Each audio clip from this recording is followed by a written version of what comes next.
तो आज के टाइम पे इंडिया में कितने सारे लो टेस्टोस्टेरोन मैन घूम रहे हैं और अगर तुम भी उनमें से एक हो ना, तुम भाई मर्द जात के नाम पे तुम कलंक हो। क्योंकि जो टेस्टोस्टेरोन है ना, वो मर्दों की पहचान होती है और अगर वही तुम्हारा कम है, तुम कैसे मर्द बनोगे? तुम मर्द नहीं हो, तुम बस एक लड़के हो, लड़के। लेकिन अगर तुम्हें एक मर्द बनना है तो तुम्हें अपना टेस्टोस्टेरोन हाई रखना होगा। तो ऐसे 3 मेथड्स जो कि मैंने ढूंढे हैं जिससे तुम्हारा टेस्टोस्टेरोन 400 टाइम्स इंक्रीज कर सकता है, लिटरली 400 टाइम्स। और मैं यहाँ पे तुम्हें कोई ट्रेडिशनल मेथड नहीं बताने वाला हूँ कि तुम्हें इतने घंटे सोना चाहिए या फिर तुम्हें हाई इंटेंसिटी वर्कआउट्स करने चाहिए या फिर तुम्हें जिम जाना चाहिए, यू शुड कंज्यूम प्रोटीन, तुम्हें फैट्स होने चाहिए, वाइट डाइट वगैरह, वो सब सेकेंडरी है। लेकिन जो प्राइमरी चीज़ पे तुम्हें फोकस करना है, मैं उसके बारे में बात करने वाला हूँ। तो सबसे पहली चीज़ है कि तुम्हें जितना हो सकता है उतना कम तुम्हें स्ट्रेस लेना है। क्योंकि देखो, जब तुम स्ट्रेस बहुत ज़्यादा लेते हो, तुम किसी चीज़ के ऊपर बहुत ज़्यादा टेंशन लेते हो, बहुत ज़्यादा ओवर थिंकिंग करते हो, तो तुम्हारी बॉडी जो है एक हार्मोन रिलीज करता है जिसको बोलते हैं कॉर्टिसोल। और क्योंकि तुम जानते हो कि तुम्हारी बॉडी जो है केमिकल रिएक्शंस पे वर्क करती है, तो एक केमिकल जब तुम्हारा बढ़ेगा तो दूसरे केमिकल्स पे इम्पेक्ट पड़ेगा ही पड़ेगा। तो तुम्हारा जो टेस्टोस्टेरोन है वो 200% ड्रॉप होता ही होता है। मान लो अगर तुम्हारा जो टेस्टोस्टेरोन लेवल है वो 500 Ng/डेसीलीटर है, तो तुम्हारा जो, अगर तुमने ज़्यादा स्ट्रेस ले लिया और तुम हमेशा अपना पूरा दिन स्ट्रेस में बिताते हो, तो तुम्हारा जो टेस्टोस्टेरोन होगा ना, वो 200 या फिर 300 पे आ जाएगा। इसलिए तुम्हें जितना हो सकता है तुम्हें उतना कम स्ट्रेस लेना है। अब मैंने बोल तो दिया है कि स्ट्रेस कम लेना है, लेकिन आखिर स्ट्रेस को कम करा कैसे जाए? मैं यहाँ पे तुम्हें मेडिटेशन बक सकता हूँ, मैं तुम्हें यहाँ पे ग्रेटफुल जर्नलिंग बक सकता हूँ, लेकिन वो नहीं है। तुम्हें सिंपल एक चीज़ करनी है। आज से ये प्रण ले लो कि तुम हमेशा नाक से सांस लोगे। You will do only nasal breathing. क्योंकि इंडिया के 70 to 80% लोग ऐसे हैं जो कि मुंह से सांस लेते हैं। अगर तुमने कभी गौर करा होगा, जब तुम सुबह सुबह उठते हो तो जब तुम्हारी नींद खुलने वाली होती है तो तुम क्या नोटिस करते हो कि क्या तुम मुंह से सांस ले रहे हो या फिर नाक से सांस ले रहे हो? और मैं जानता हूँ 70% लोगों का आंसर होगा कि वो लोग मुंह से सांस लेते हैं। बहुत बड़ी दिक्कत है। एक तो तुम्हारी जो जॉ लाइन है उसके ऊपर तो असर पड़ता ही पड़ता है, लेकिन जो तुम्हारा जो एक हैबिट होती है, एक नेचुरल ह्यूमन हैबिट होती है जो कि नाक से सांस लेना है, वो तुम्हारी छूट जाती है। और बॉडी जो होती है एक टर्म पे वर्क करती है जो कि है यूज इट और लूज इट। अगर तुम अपनी नाक का इस्तेमाल नहीं कर रहे हो सोते वक्त, जो कि तुम्हें करना चाहिए, तो तुम्हारी नाक जो है एक दिन सड़ जाएगी और जब बहुत ज़्यादा एवोल्यूशन होगा इंसानों का तो नाक जो है तुम्हारी गिर जाएगी नीचे। तो अगर तुम्हें अपनी नाक को गिरने से बचाना है तो तुम्हें नेज़ल ब्रीदिंग तुम्हें करनी ही चाहिए। नेज़ल ब्रीदिंग से तुम्हारा जो फोकस होता है वो एक ही जगह पर रहता है। क्योंकि अगर तुम नेज़ल ब्रीदिंग करते हो तो तुम्हारी सांस जो है,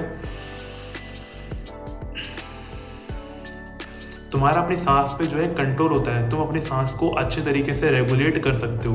तुम्हारा उस पर इतना पकड़ बन जाता है कि तुम कोई भी तुम्हें टेंशन जो है तुम्हें छू भी बिल्कुल नहीं सकता है। इसलिए हमेशा हमेशा नेज़ल ब्रीदिंग ट्राई करने की कोशिश करो।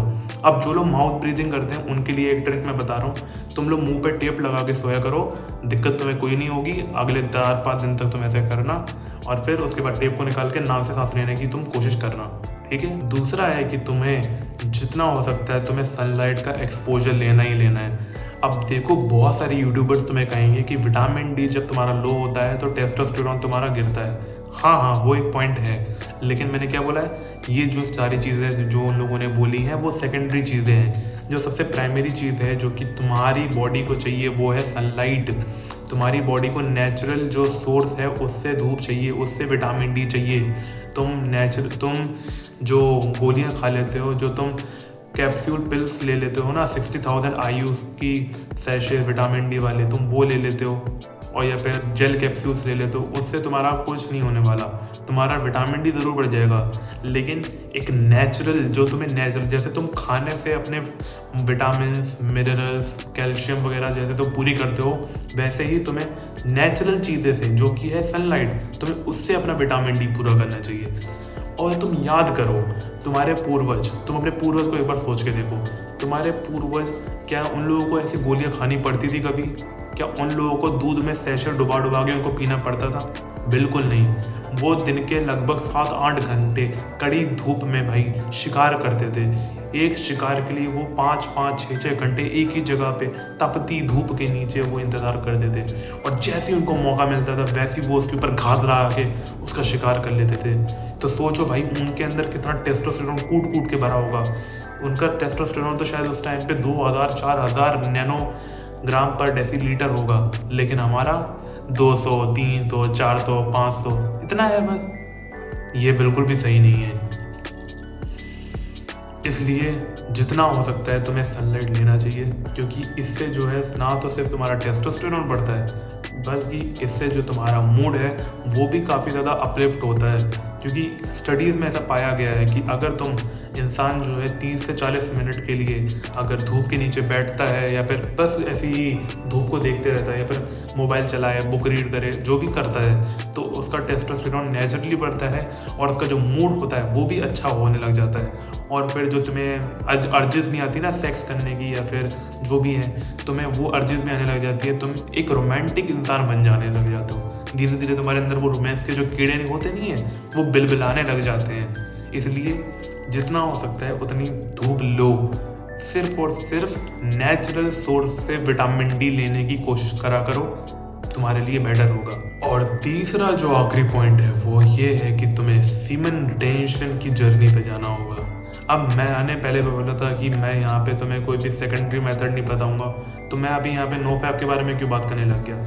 तो देखो तुम्हें समझना होगा कि semen retention and no fap both are different things. Semen retention का मतलब होता है कि तुम बिल्कुल भी इजैकुलेट नहीं करोगे, यू विल नॉट इजैकुलेट। जो तुम्हारा फाइनल स्टेज आता है ना, जब तुम्हें मज़ा मिलने ही वाला होता है, जब तुम्हारा अचानक से फूट के वो बाहर निकलने की कोशिश करता है और तुम्हें क्या अलग सा मज़ा आने लग जाता है, तुम्हें उस मज़े को कैंसिल करने को ही उसको सीमन रिटेंशन बोलते हैं। और नो फैप क्या होता है, जिसमें तुम ना पॉर्न देखते हो, ना ही कोई भी अश्लील चीज़ें देखते हो, ना ही तुम लड़कियों को देखते हो।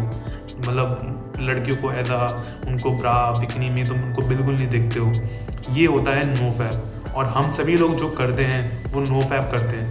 पॉर्न नहीं देखते हो वो नो फैप है, तुम मुठ में नहीं मारते हो वो नो फैप है।